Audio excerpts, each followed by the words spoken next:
हल्ली कर्म ह्या विषयावर बऱ्याच ठिकाणी आपल्याला ऐकायला येतं की कर्म चांगलं करा म्हणजे फळ त्याचं चांगलं मिळेल, किंवा कीर्तन, प्रवचन, अध्यात्म, किंवा हल्ली व्हॉट्सअप युनिव्हर्सिटी ज्याला म्हणतो आपण, त्या माध्यमातून पण आपल्याला कर्माचा ढोस पाजला जातो. खरं तर कर्म म्हणजे नेमकं काय आणि कर्माशी ज्योतिषशास्त्राचा काय संबंध आहे याचा आपण आज विचार करणार आहोत.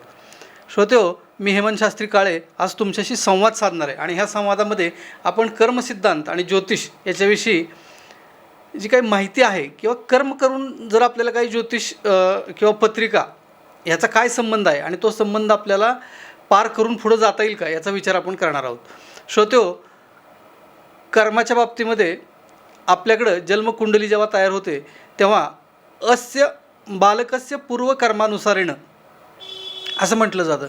म्हणजे त्याची पत्रिका किंवा ग्रह हे कुठून आलेले आहेत, तर त्याचं मागच्या जन्मीचं जे कर्म आहे त्या माध्यमातून आपली पत्रिका तयार झालेली आहे. आणि कर्म म्हणजे काय, तर कर्मामध्ये कर्माचे 3 प्रकार आहेत. त्याच्यामध्ये संचित कर्म आहे, प्रारब्ध कर्म आहे आणि क्रियमाण कर्म आहे. आता संचित कर्म म्हणजे काय आहे नेमकं, तर संचित कर्म म्हणजे आपण मागच्या जन्मी किंवा जन्मोजन्मी जे घेऊन आलेलो आहोत ते कर्म म्हणजे आपलं संचित कर्म आहे.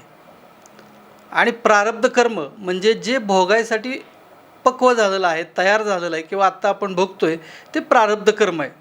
आणि क्रियमाण कर्म म्हणजे जे आत्ता आपण ह्या जन्मामध्ये जे कर्म करतोय त्याला आपण क्रियमाण कर्म म्हणतो. अर्थात पुढच्या जन्मीची तयारी किंवा काहींना ह्याही जन्मामध्ये त्याचं फळ भोगावं लागतं, त्याला आपण क्रियमाण कर्म असं म्हणतो. मग ज्योतिषशास्त्र आणि कर्माचा काय संबंध येतो, तर मुळात कर्माचा जर विचार केला आपण कर्म ह्या सिद्धांताचा, तर कर्माचं मार्गदर्शन करणं म्हणजे ज्योतिष आहे. कर्माचं मार्गदर्शन आपण कशा प्रकारे करू शकतो, तर याच्यामध्ये आपण जर विचार केला तर एखाद्याला पत्रिकेमध्ये शनिग्रहाची 7.7 सुरू आहे आणि 7.7मध्ये त्यांनी कोणतं कर्म विशेष करून टाळावं, कोणतं कर्म करावं ह्याचं जे काही मार्गदर्शन केलं जातं त्याला आपण कर्म म्हणतो. कारण ग्रह हे आपल्या कर्माचं नियमन करत असतात. आपलं कर्म कोणत्या बाजूने जाणार आहे, आपण कर्म कसं करणार आहोत हे जर आपण व्यवस्थित केलं तर 7.7 राहू महादशा किंवा आणखीन कोणती महादशा या माध्यमातून आपण बाहेर सहज पडू शकतो.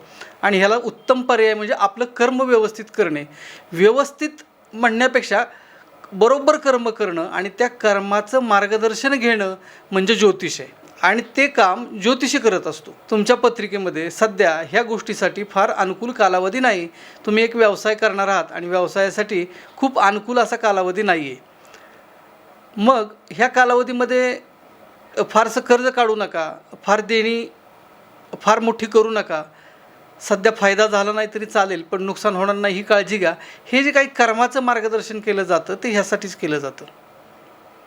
म्हणून कर्मसिद्धांताचा ज्योतिषाशी अतिशय जवळचा संबंध आहे. कारण ज्योतिष हे नशीब बदलून देणारं शास्त्र नाही आहे, त्याला तुम्हाला कर्माचं मार्गदर्शन करणारं शास्त्र आहे.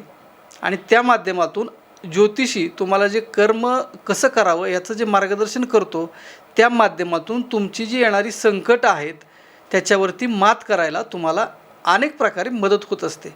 आणि ते मार्गदर्शन घेणं हे त्याच्यावरचा एक चांगला पर्याय आहे. मग कर्म टाळता येतं का, तर कर्म कुणालाच टाळता येत नाही. जे काही नित्यकर्म, दैनंदिन कर्म, कर्तव्य कर्म, जे कर्माचे सगळे प्रकार आहेत ते प्रत्येकाला करावेच लागतात.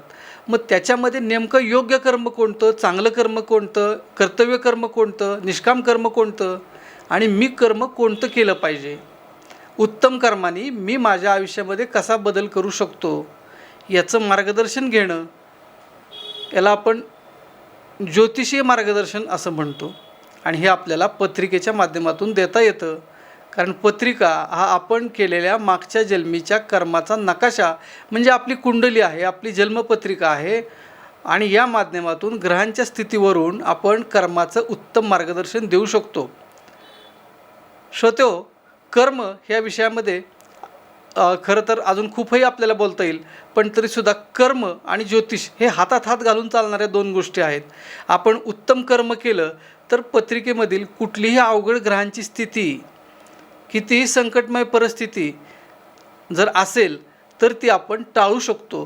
त्यासाठी थोडंसं धैर्य, थोडासा संयम, आत्ता ज्याला पेशन्स म्हणतो आपण, ते ठेवणं, सचोटीने कर्म करत राहणं, कष्ट करत राहणं आणि ह्या सगळ्या माध्यमातून माहिती घेणं आणि जी काही माहिती मिळालेली आहे त्या माहितीप्रमाणे काम करून आपलं जे दुःख आहे, आपल्याला होणारा त्रास आहे, आपल्याला होणारा साडेसातीचा परिणाम आहे, समाजामधलं आपलं स्थान आहे, आपली आर्थिक स्थिती आहे, आपलं आरोग्य आहे, याच्यावरती योग्य कर्माने आपल्याला मात करता येते.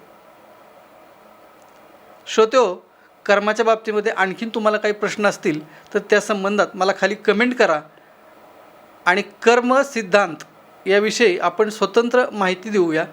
पण तुमच्या कमेंट तशा येणं गरजेचं आहे. कमेंट आल्या तर माहिती आपण निश्चित देऊ शकतो. धन्यवाद.